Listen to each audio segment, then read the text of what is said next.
To 11 years in prison. That emotional verdict came down just about a half hour ago. Jurors returned the maximum sentence for one of the two convictions. In 2007, a previous jury found Hall guilty of helping mutilate Jennifer Cave's body, but the sentence of 5 years was eventually tossed out. KXAN's Chris Sadeghi has been in the courtroom all week and is there live with this breaking news.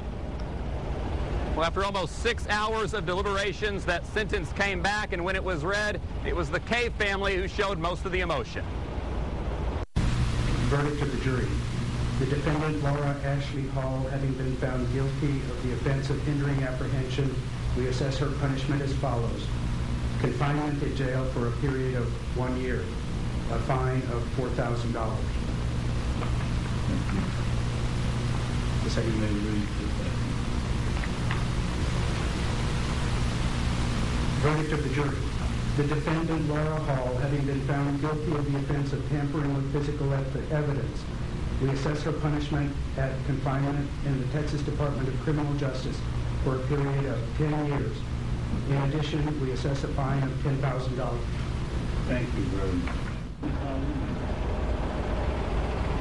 Now, the maximum punishment for each charge will send Laura Hall to prison with a sentence twice as long as the original sentence, which was reversed on appeal. She will get credit for the time she's already served in jail. Hall was given an opportunity to speak once her sentence was handed out, but she declined. Her mother and father quickly left the courtroom, only stopping to say that they thought that their daughter was still innocent. Meanwhile, Sharon Cave cried after it was read, and then she and her husband, Jim Sedgwick, gave thanks to the prosecutors, the judge, and the jury, and they're thankful for a system that works. When asked if she had anything to say to Laura Hall, she simply said no. Afterwards, she and her attorneys talked with the media. We will have that reaction for you just as soon as possible. For now, though, we're live downtown. Chris Sadeghi, KXAN, Austin News. Looking in depth, the events leading up to today started 5 years ago. It began in August of 2005 when 21-year-old Jennifer Cave's body was found dismembered in a West Campus apartment. A year and a half later, in 2007, Colton Petoniak was sentenced to 55 years in prison for Cave's murder.